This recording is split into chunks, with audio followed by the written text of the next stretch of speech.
I said, what's up, y'all gonna step up, I'm the best as they come, call me blessed, I'm the one, spitting raps like the sun, fire blast down my tongue, staying forever young, if you play me, you're done, look out, I'm about to make it, I ain't faking, what was breaking, and these fans have all been waiting patiently to see me take it, I think that it's time to snake it, call me Drake, the charts I'm taking in, I make all of these statements, cause my mind's never complacent, yeah.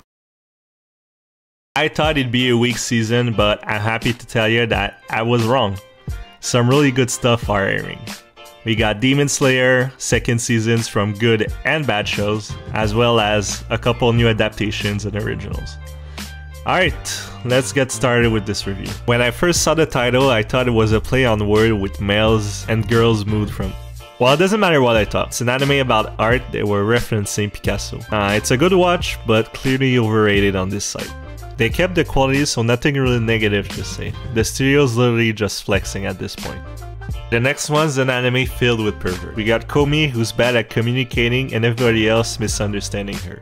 So she gets herself in these pretty ridiculous situations. Alright, next we got Platinum End. I'm still confused about what the fuck I watched, but from what I understood, it's a battle royale and the winner gets ultimate clout. And when I say ultimate clout, I mean he becomes an ex-god. Even if that place is already taken. I'm a god.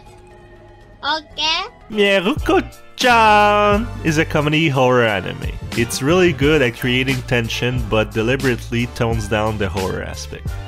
The anime is basically ghost fucking with the main character, but I still feel it's misrepresented on Mal. There we go. I recommend watching this alone. There's this unwritten rule where whenever Madhouse releases something, you watch it. It's called disturbing the peace and you don't have permission. No. I swear it wasn't on the list when I started. Anyways, it's a teen version of modern Disney movies. If it wasn't licensed by Crunchyroll, it wouldn't be as popular. I really despise this anime. I don't get the high rating on this boring piece of trash. Next, we got the anime with the best opening this season. Super high quality, the type of anime you watch for the action. As for the story, it's your basic isekai plot. Main character dies, gets reincarnated, does isekai stuff, and you never get to see the ending. The first episode is a prequel to the movie and the rest is the actual movie broken down into episodes with added content. As long as Ufotable animates this series till the end, I really don't care what they do in between. Honestly, felt like I was watching a shitty clone of Mushoku Tensei, but I only watched the first episode and I found it kind of interesting. I think the best way to convince you to watch this is to say nothing and show you this waifu. There's always that one anime every season that's super lighthearted. This season, it's this one. It's super basic, the story goes nowhere, but you'll feel all warm and cuddly inside after watching an episode. Vampire Astronauts really can't make this shit up. There's no way I'm watching this willingly. Like, look how dumb this looks. It's basically Zenitsu screaming the whole show with lazy animation. It's kinda funny, or maybe I was just super tired. It's like a mix of Gurren Lagann and Made in Abyss. They'll have to be super creative to keep the viewer invested with the plot because the animation's really not constant. You go from good to bad to okay to good again. World Trigger is a great shonen. I really don't get why it's not that popular. The whole anime is just a huge flex on how us pathetic people will never be able to cook at this level. I quite enjoyed this. Love changes people. Boo! No sexy undergarments! We got Draluk, who's the vampire equivalent of a hamster. It's really... Nah, I got no comment. For the most part, nothing really happened, but for some reason, I was really invested. Sometimes I wonder why even bother. You have voice actors trying, and such a shit team backing them.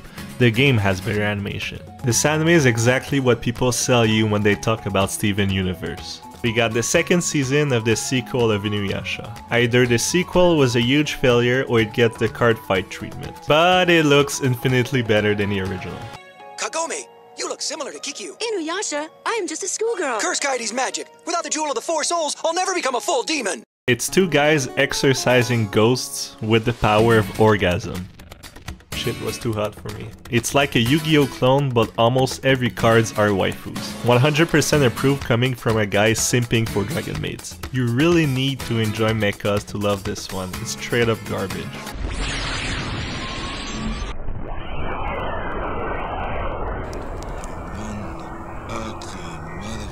Such an appropriate name. I was stuck in this infinite Tsukiyomi of male vampires doing amateur ERB touching themselves. It was a pretty darn good episode. Suzune was sick when she was younger, but her dream was to become an idol. She recovers and has a shot at realizing her dream. Alright, pants down, earphones on, we got some ASMR to enjoy.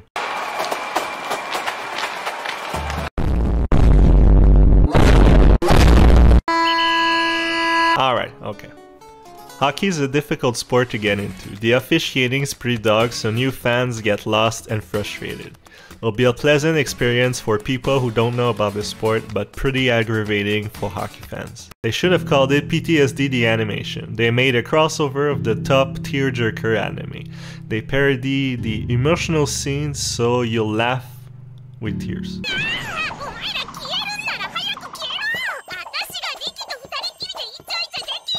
This is the lowest rating I saw for an anime. Wow, second lowest. I'm not gonna waste each other's time, no one's gonna watch this trash ass show. I actually don't get it. It's set in the year 2061. In this timeline, Japan had the bright idea to create mechas and then fuck each other with them. I got no idea what I just watched. It went from an epic battle to some Udon Umai song to paintball to camping, and then it ended. So after doing some research, I can confidently say that it's as good, if not better, than Madoka Magica. The opening scene was kinda cool, but at the same time, it really wasn't.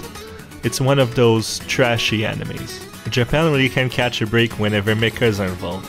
Speaking of mechas, they look like giant beat-em-ups, beating each other up. Yukanara is an anime about pottery. It's as exciting as it gets. When it comes to Digimon, anything not related to the first two seasons is close to impossible to get into. But this one looks promising. Not long ago, aliens almost wiped out humanity. Then everything changed when they killed the protagonist's Imoto. Now they'll have to own their fate and be defeated by the power of screaming and friendship. I still don't understand Card Fight, but it looks like a pretty good anime. And that's what's airing this season. I hope you enjoyed, and I'll be happy to see you on the next one. Alright, later.